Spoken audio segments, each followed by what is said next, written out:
the chat's been really interesting because it's when you open up, Leslie, to what would you do stuff, you do seem to see some consensus, but you also see some of the things where people asking questions. What about the prompt stuff? Which makes me think there's a difference between looking at forest plot and doing a review with a meta-analysis in it.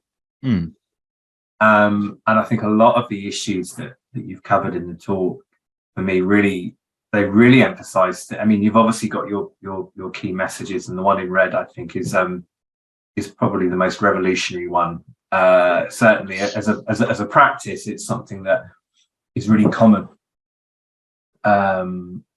So weaning people off a threshold-based approach, I think, is sort of the next big leap. But I'm really interested in how people think about or how they would approach the question of looking at outcomes not in isolation, but actually when you start looking at two outcomes in a summary findings table, where you might start thinking about the relationship between them, and whether always sort of having a rules-based approach, say around imprecision, whether that might work. You might be tempted to sort of step away from that occasionally. And this came up not long ago. I was talking to a review author team who'd made a call on imprecision that I kind of felt like, I'm not sure about this. I felt I had to have a conversation with them. And actually, it's through that process of discussion and consideration that you reach a much more secure position. Whatever you do, whatever your downgrading decisions are, I think one of the key things always is to have a chat with co-authors. If you can't find a co-author, I'll do it if need be. But it's such an important part of the process. And I think one of the reasons why you've changed your position from your earlier reviews, Leslie, is because you learn, right? There is some interesting stuff coming through now about I-squared thresholds. Emma Axon is relieved, as am I, Emma. It's your first week, so I'm very glad that you've also had a long-standing complex relationship with I-squared thresholds. Aphrodite, this is absolutely true. They are indeed still popular. So Matteo asks potentially quite a difficult question. Happy to stop using I-squared thresholds. Will Cochrane Central Editorial Service agree on this approach for reviews to be submitted in a few days? And with the protocol mentioning I-squared thresholds. I think it's difficult. I think as long as your approach to assessing inconsistency is defendable, I think it's entirely reasonable to do this. It's baked into your. I don't know if people often bake it into their protocols, but even if you haven't, the fact that you're not using I-squared, but you're using slightly more considered, non-dichotomous approach, I think is entirely defendable. But Matteo, I think you wrote something in earlier about what you'd write in the footnotes to downgrade if you were downgrading for, say, one level across imprecision and inconsistency. And I think actually the footnotes are where you can do a lot of your justification. You can set up the defense for your approach. So use them for that purpose. Use them to relay how you arrived at that particular decision. So I think there's some sort of nervous acceptance, Leslie, about the idea of not using thresholds, I think, coming through. Leslie, I'd be quite interested in what you thought about Gemma Villanueva's question here.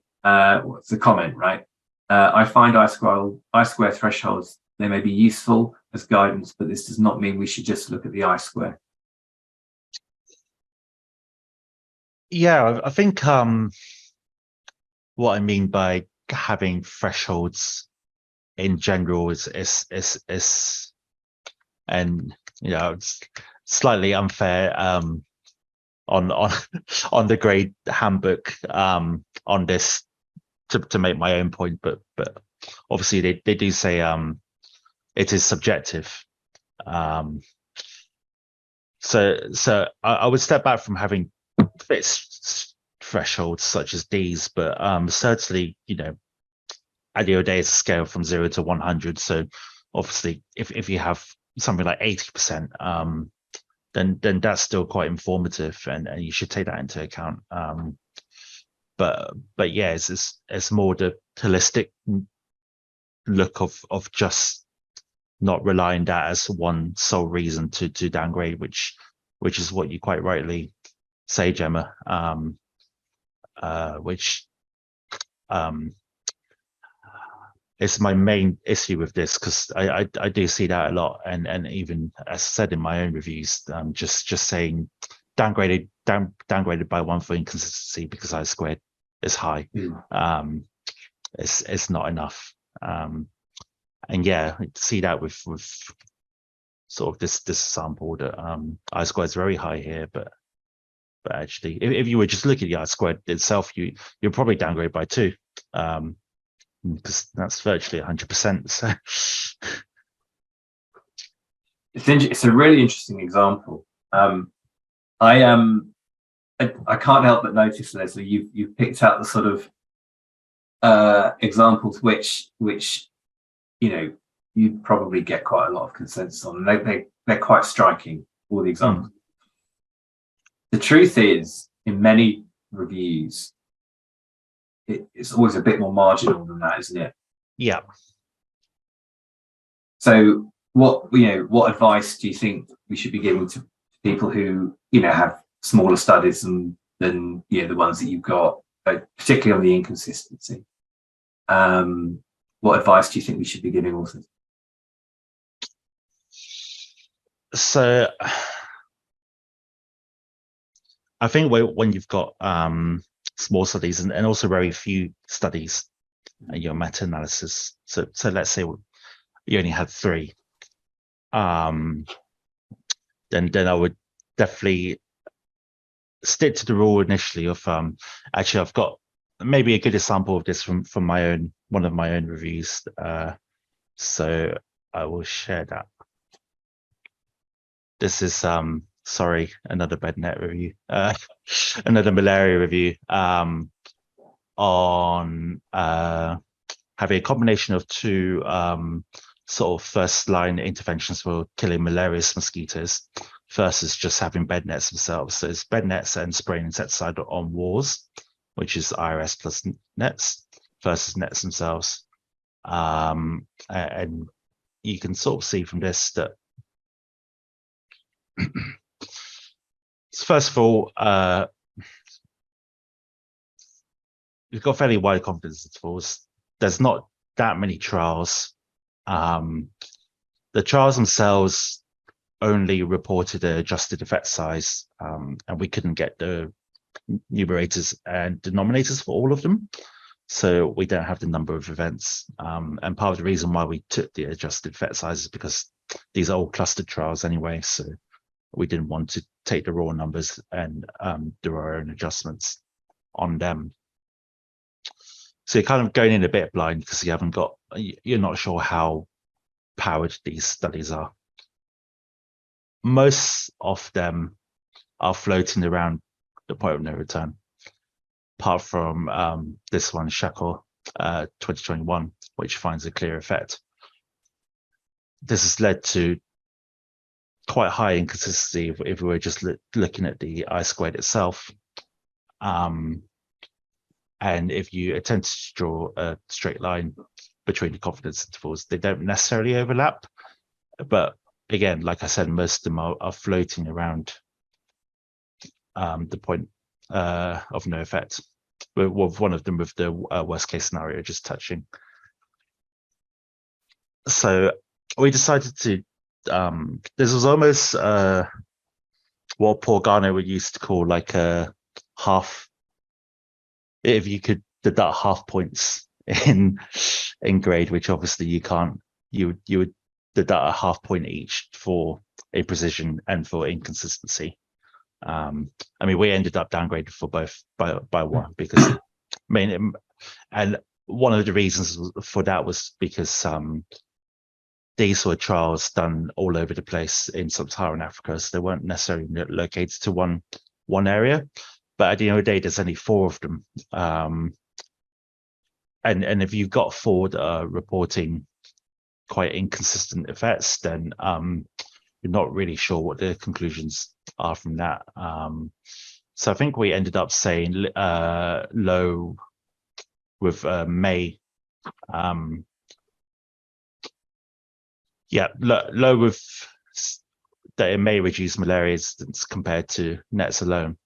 And part of the reason for this was because we just took into account that point estimate, having already accounted for the imprecision.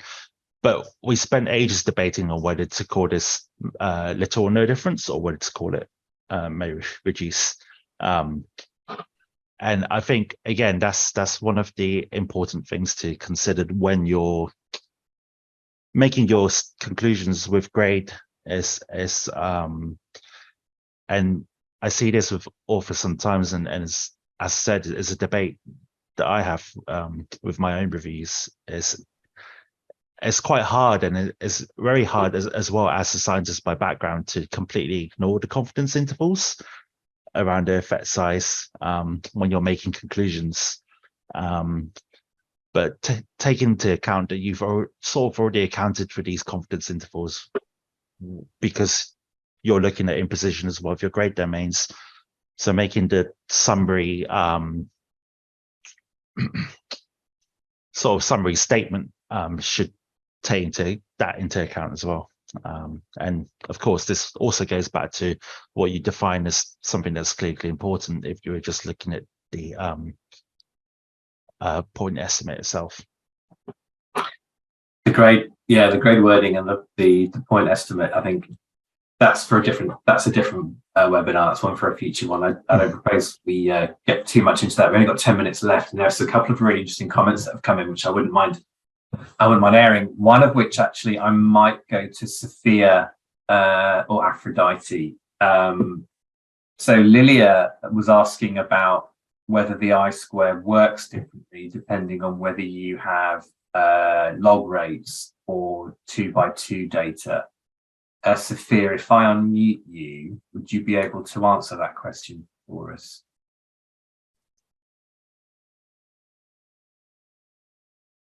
Yes, hi.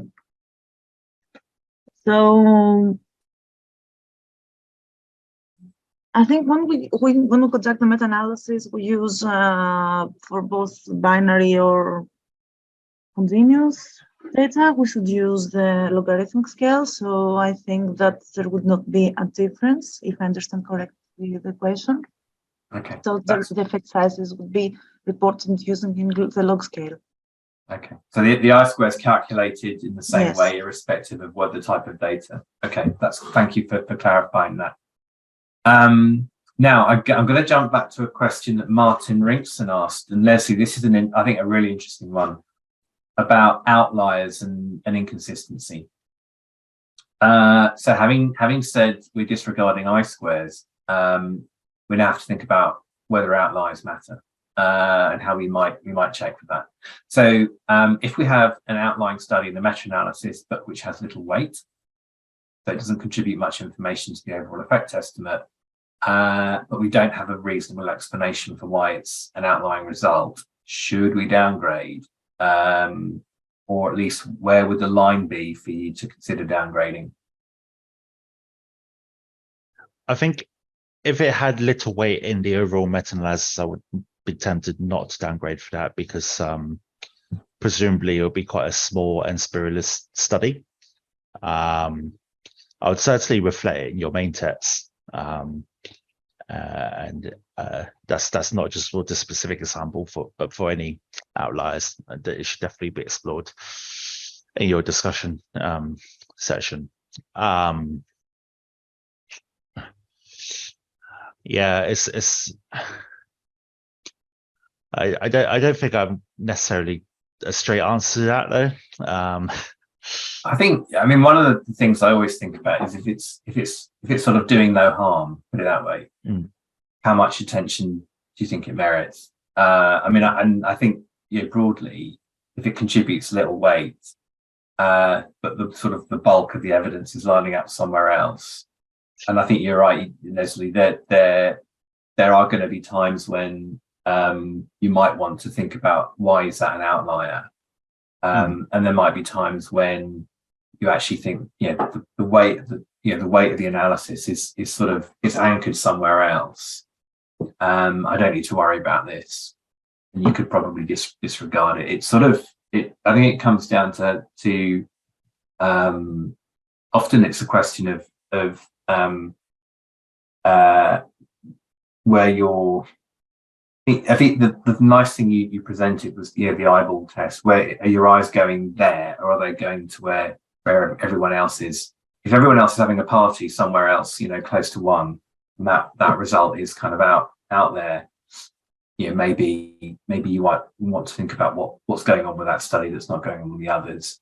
If it's little weight, it's outlying, there's some distribution sort of closer to one, and there's sort of maybe more of a sense of spread, it might not matter quite so much. It really, you'd have to show the analysis, I think, and also consider the importance of the outcome. Yeah, I think, as you said, Toby, is important as well to consider how much of an outlier it is. If it's a outlier, even if it had small weighting, but it was just on the complete opposite side of the graph compared to everything else, then you should definitely investigate that more, and that's taking into account it, even if it did have a very small weighting, because your eyes will always be more drawn to that trial. Yeah, it's control of where your eyes go is always important. I mean, the other thing is if you're doing a meta-analysis, you're in charge basically of the decision to combine the data, and also the decisions that you've made leading up to that decision to combine the data and the interpretation of it. So I think it's sort of, you might need some discipline to avoid too much attention going on it. But I think outliers often tell their own story. We could talk about that another time and why we get outliers. I should say as well, obviously with all the examples I used today, and what I've spoken about is with the luxury of having dichotomous outcomes and with a meta-analysis. But yeah, I think mostly the same principles apply with continuous outcomes, but just a different sense of scale of what is imprecise or not with continuous outcomes. But when a meta-analysis is not possible at all,